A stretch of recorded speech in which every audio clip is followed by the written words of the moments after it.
தென்னகத்தின் குரல் நேயர்கள் அனைவருக்கும் வணக்கம். இந்த தென்னகத்தின் குரல் யூடியூப் சேனலை தொடர்ந்து கண்டுகளிக்க சப்ஸ்கிரைப் செய்ய வேண்டுமாய் கேட்டுக்கொள்கின்றேன்.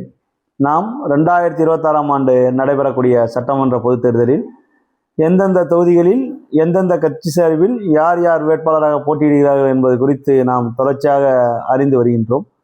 அந்த வகையில் நாம் இன்று பார்க்கக்கூடிய சட்டமன்ற தொகுதி கோவில் நகரமாகவும் முருகனின் இரண்டாம் படை வீடாக இருக்கக்கூடிய திருச்செந்தூர் சட்டமன்ற தொகுதி, தூத்துக்குடி மாவட்டத்தில் உள்ள இந்த திருச்செந்தூர் சட்டமன்ற தொகுதி 1952 முதல் 2021 வரை 16 முறை இங்கு சட்டமன்ற பொதுத் தேர்தல் நடைபெற்றுள்ளது.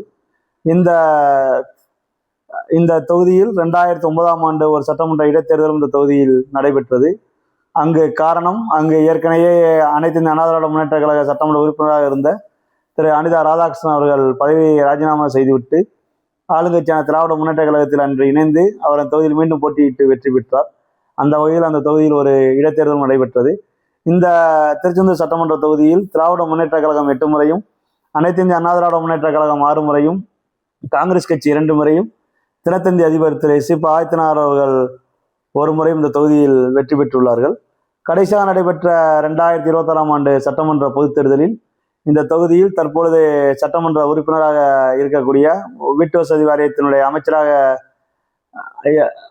தற்பொழுது அமைச்சராக இருக்கக்கூடிய திரு அனிதா ராதாகிருஷ்ணன் அவர்கள் தான் தற்பொழுது 2021ஆம் ஆண்டு தேர்தலை வெற்றி பெற்று அமைச்சராக இருக்கின்றார். அவரை எதிர்த்து அனைத்து இந்த அண்ணா திராவிட முன்னேற்ற கழகத்தின் சார்பில் இன்னொரு ராதாகிருஷ்ணன் அவர்கள் தான் போட்டியிட்டு தோல்வியடைந்தார். அந்த வகையில் மீண்டும் இந்த தொகுதியில் யார் யார் எந்தெந்த கட்சி சார்பில் களம் காண போகிறார்கள் என்பது குறித்து அறிய விரும்பினோம். அந்த வகையில் மீண்டும் இந்த தொகுதியில் திராவிட முன்னேற்ற கழகத்தின் சார்பில் தற்பொழுது மாவட்ட செயலாளராகவும் அமைச்சராகவும் இருக்கக்கூடிய திரு அனிதா ராதாகிருஷ்ணன் அவர்களுக்கு தான் இந்த தொகுதியில் மீண்டும் வாய்ப்பு இருக்கின்றது. இந்த தொகுதியில் அனைத்து இந்திய அண்ணா திராவிட முன்னேற்ற கழகத்தின் சார்பில் யார் வேட்பாளராக போட்டியிட போகிறார் என்பது குறித்து அறிய விரும்பினோம். கடந்த முறை தோல்வியுற்ற திரு ராதாகிருஷ்ணன் அவர்களும், அதேபோல் அம்மா பேரவையுடைய மாவட்ட கழகத்தினுடைய செயலராக இருக்கக்கூடிய திரு விஜயகுமார் அவர்களும், ஆறுமுகநேரி பேரூராட்சி கழகத்தினுடைய செயலராக இருக்கக்கூடிய திரு அரசகுரு அவர்களும் இந்த தொகுதியில் வாய்ப்பு கேட்டு இருப்பதாக தெரிகின்றது. இந்த மூவரில் ஒருவருக்கு அந்த தொகுதியில் வாய்ப்பு வழங்கப்படும் என்பதும், ஒருவேளை இந்த தொகுதி கோவில் நகரமாக இருக்கக்கூடிய திருச்செந்தூர் தொகுதியை அனைத்து இந்திய அண்ணா திராவிட முன்னேற்ற கழக கூட்டணியில் பாரதிய ஜனதா கட்சி பெறுவதற்குத்தான் அதிக வாய்ப்புள்ளதாக தெரிகின்றது. அவ்வாறு பாரதிய ஜனதா கட்சி இந்த தொகுதியை என்டிஏ கூட்டணியில் பெற்றால் இந்த தொகுதியில் கண்டிப்பான முறையில் திருமதி ராதிகா சரத்குமார் அவர்களுக்கு தான் போட்டியிட வாய்ப்பு வழங்குவதற்கு அதிக வாய்ப்புள்ளது.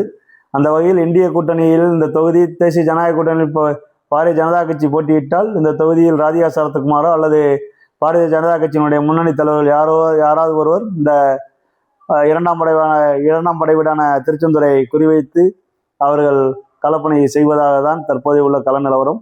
அந்த வகையில் இந்த தொகுதியில் தற்பொழுது இருக்கக்கூடிய பெரும்பான்மையான சமூகம் நாடார் சமூகம், அதற்கு அடுத்தபடியாக இருக்கக்கூடிய சமூகம் பிள்ளைமார் சமூகம், அதுக்கு அடுத்தபடியாக இருக்கக்கூடிய சமூகம் தேர்ந்துள்ள வேளாளர் சமூகம் மற்றும் சிறுபான்மையினர் சமூகங்கள்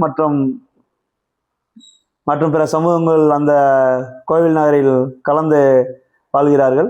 இந்த சட்டமன்ற தொகுதியை பொறுத்தளவில் ஆறுமுகநேரி பேரூராட்சி, திருச்செந்தூர் நகராட்சி மற்றும் பிற பகுதிகளை உள்ளடக்கிய இந்த தொகுதியில் தற்பொழுது உள்ள கள நிலவரப்படி திரு அனிதா ராதாகிருஷ்ணன், திராவிட முன்னேற்ற கழகத்தின் வேட்பாளராக திரு அனிதா ராதாகிருஷ்ணன் அவர்களே அங்கு வெற்றி பெறக்கு அதிக வாய்ப்புள்ளது. ஒருவேளை அங்கு ராதிகா சரத்குமார் போட்டியிட்டால் அங்கு களம் கடும் நெருக்கடியாக இருக்கும் என்பதும் தற்பொழுது உள்ள கள நிலவரமாக தெரிகின்றது. நன்றி.